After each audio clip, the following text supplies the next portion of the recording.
Mhm.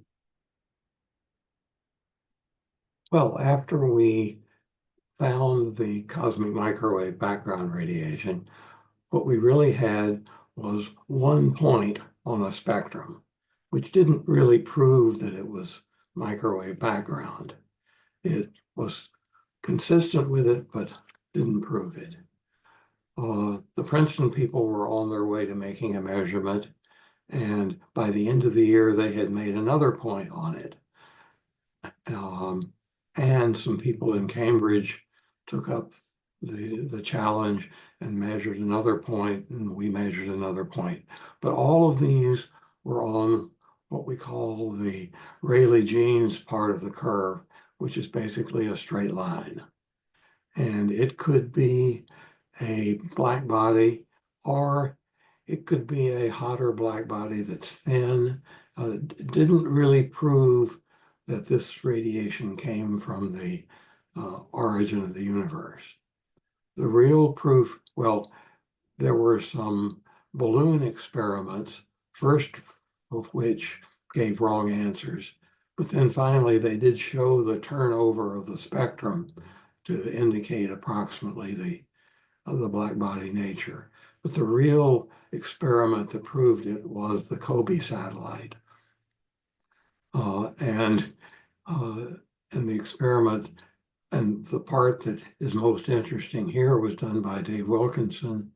They made a spectral measurement from fairly low radio or microwave frequencies way into the infrared curve that went up and down, and is uh, is a particular shape known as the black body curve.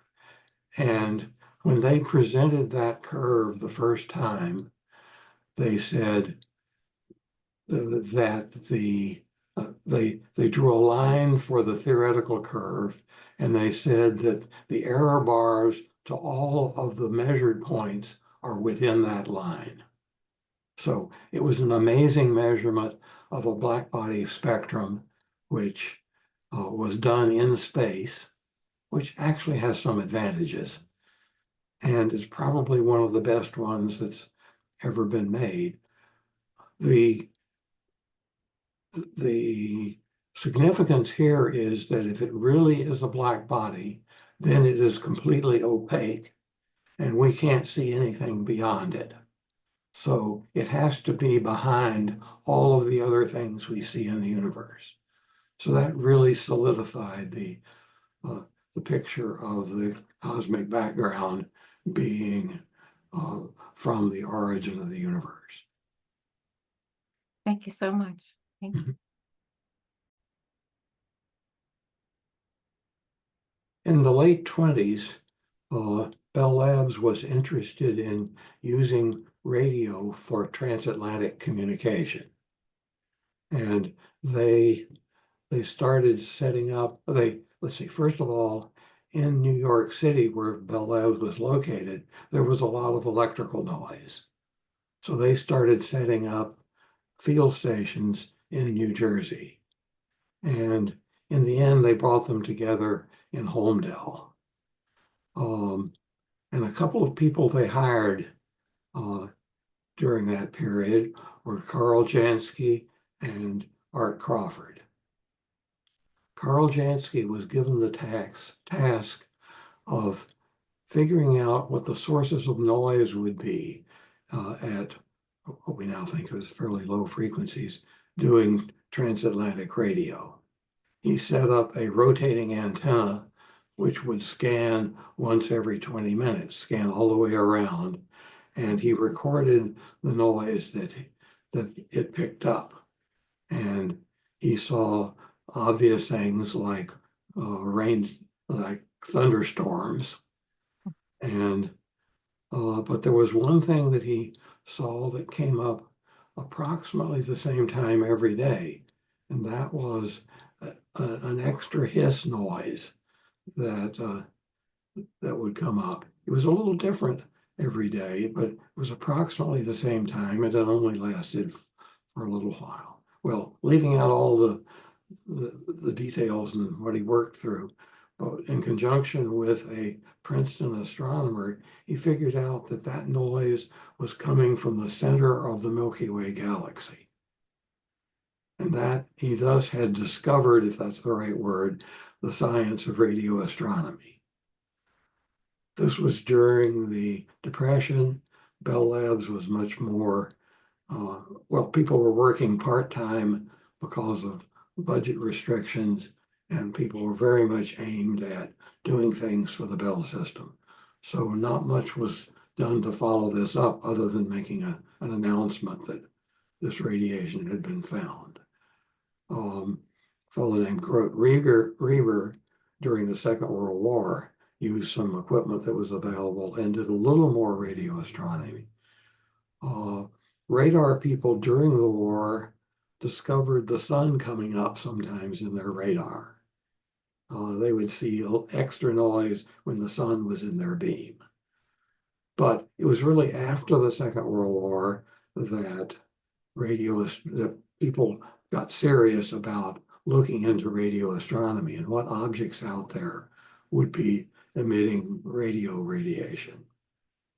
Unfortunately, about this time, Karl Jansky succumbed to a long-term medical problem he had. So he never really saw radio astronomy grow into an important science. But during the latter part of the 40s, various people were looking into things. And when I went to graduate school in 1957, there was a new observatory being built at Caltech, or by Caltech, in the Owens Valley. And when I looked around for a physics project to do, that seemed the most interesting to me. I had up until then, a lifelong interest in electronics. I had fixed people's television sets as a kid, and I had learned a lot about electronics. And the observatory was at the point where they had done all of the heavy construction, and what we needed to do was make sensitive receivers and recording equipment and so forth. So I happily joined into that and enjoyed doing it, and learned some astronomy in the process. Actually, that was sort of a lead on to the rest of my career of developing instrumentation and using it to do astronomy. From that point, I took a job at Bell Labs, knowing that they had built a very interesting antenna and low noise maser amplifier for a Project Echo, which we would be able to use for astronomy and make some measurements that other people were not able to make. And so bringing the latest engineering from Bell Labs with some modifications that Arno Penzias and I made in order to make it into an accurate measuring instrument, we then discovered the cosmic microwave background, as well as making some other measurements that people weren't making, like making the true intensity of a measurement of the true intensity of radio sources. And well, that started what happened the rest of my career. Thank you so much.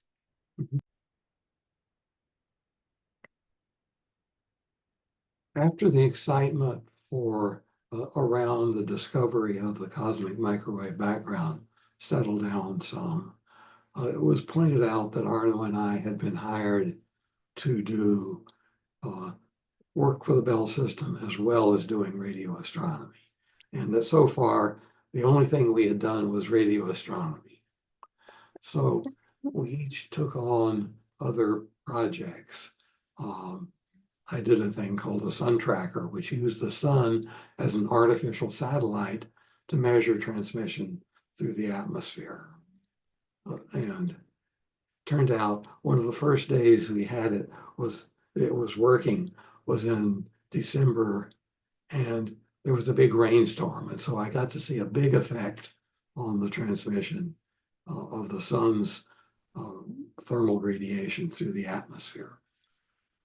But anyway, meanwhile, Arno had also continued some work on radio astronomy at the National Radio Astronomy Observatory, and learned that they had a 36-foot antenna they had built on Kitt Peak in Arizona near Tucson to do millimeter wave astronomy.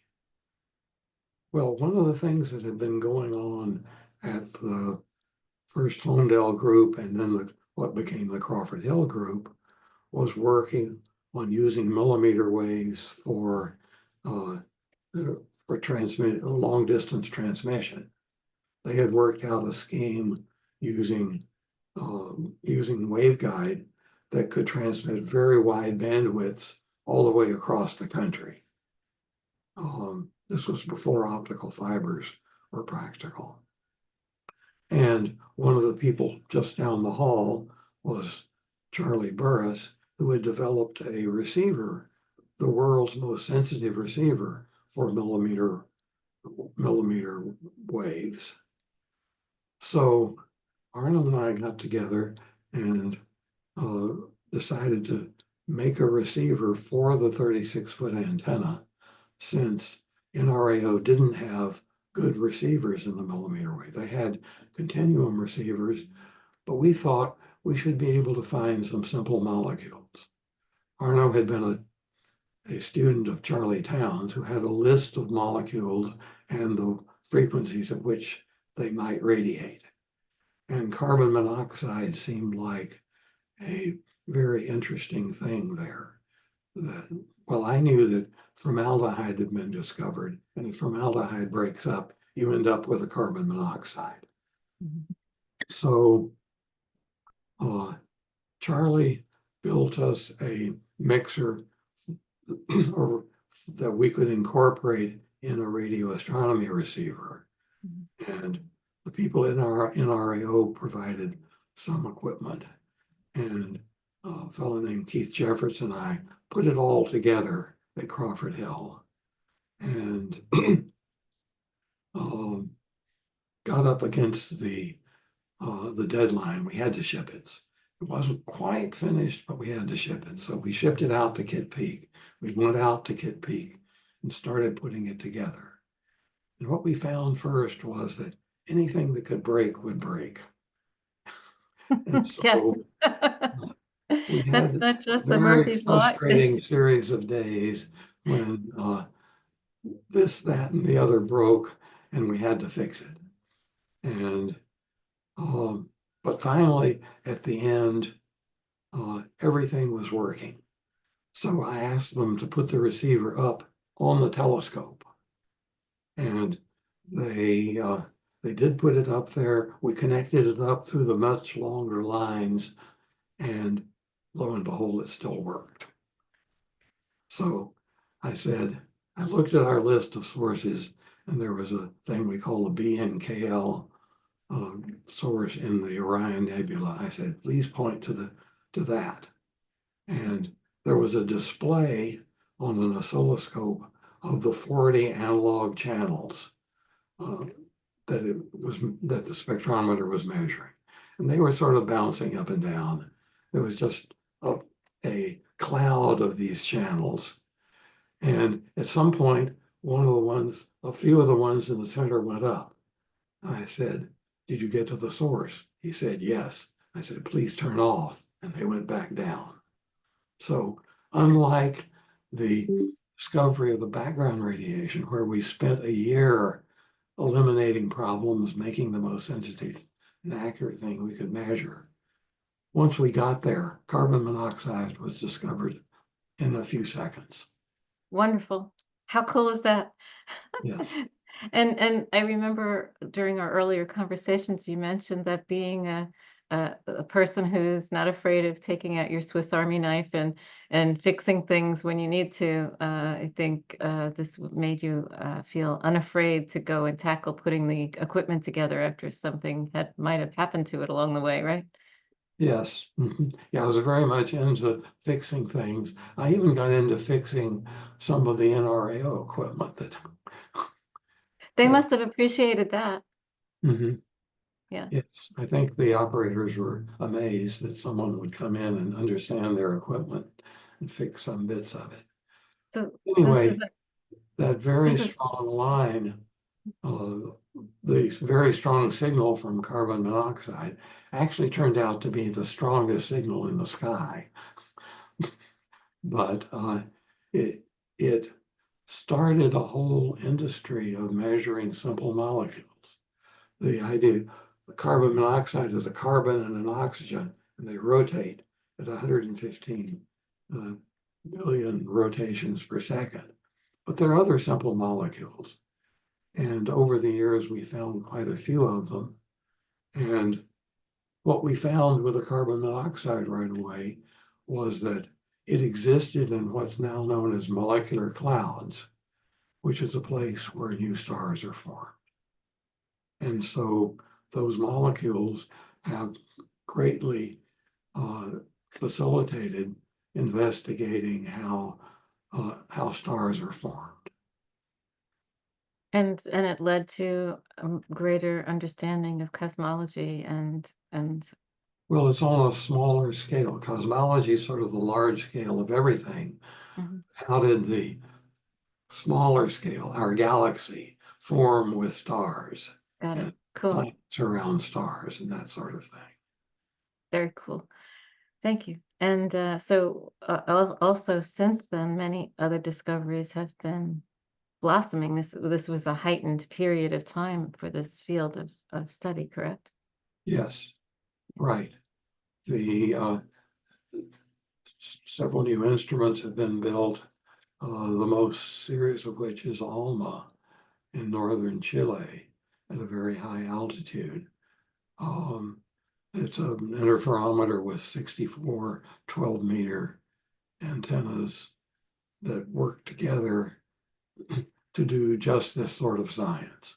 It's been a tremendous success. And Uh, you believe that this is a very accessible part of science and technology that people can engage in and learn about? yes, I think the idea that, well, one of the things that people don't realize is that even though on a human scale, time scale, stars don't change, but the brightest stars will burn out in less than 1 million years. So the brightest stars have to be new in a real sense compared to the billion years that the universe has been around. So this is an ongoing process, the sort of thing that people don't really think about because of the difference between the human time scale and cosmological time scale. How has your life or the lives of the people you know been changed by thinking about these things? Well, I don't know that it changed my ordinary life, but it certainly opened up um, years of work, first discovering more molecules and some of the structure. And in later years, I've been doing engineering work for the submillimeter array, which is owned by the Smithsonian Astrophysical Observatory, located on Mauna Kea on the Big Island of Hawaii. So it's given me good employment. Are people able to work remotely on these projects, or do they have to go to the sites? Oh, I work remotely all the time. I Very very cool. seldom go to Hawaii. Although Uh, it does sound like a good excuse to go to Hawaii. maybe so. Um, Traveling from the East Coast to Hawaii is fairly easy. Traveling from Hawaii back to the East Coast, because of the way the time changes, you end up doing a red eye, and that's not much fun. No. You were in Hawaii during a particularly interesting event, weren't you? Well, yes, if we go back to uh, the year we were trying to understand the cosmic microwave background, uh, I happened I happened to be in Hawaii when the Starfish high altitude nuclear explosion went off, and it basically filled up the Van Allen belts with charged particles. And at something like 6 in the evening, when it was still fairly bright, the sky lit up with an aurora. We had been inside and we saw this and ran outside to look at it. We'd been hearing that this test was going to go. And so one of the things that I guess this actually happened before I was at Bell Labs.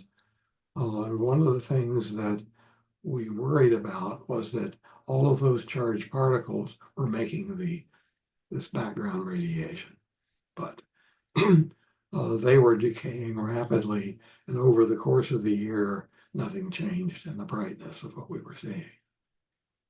Thank you so much. I appreciate this information and your telling this. Pretty soon. Okay. All right.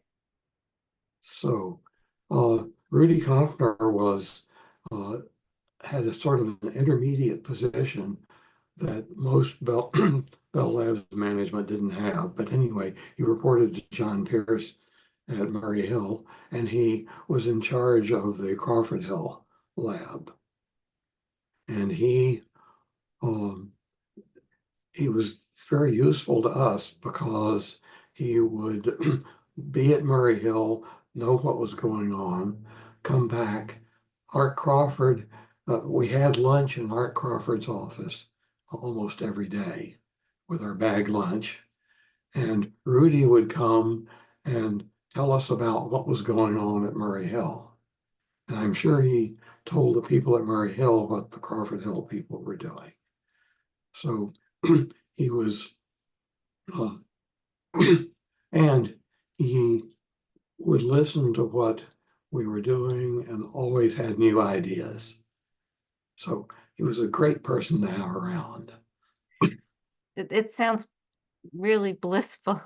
Mhm, It really, I mean, to be connected to the top person in the company too at that time must mhm. have been, and to have that conduit of exchange of information and ideas and support and, just even as you mentioned in the Ada Kappa Nu presentation, you mentioned that there were IEEE articles that you were able to keep up on, and that the team not only having lunch every day, having a chance to talk to one another, and develop such good relationship, you also had information that you shared.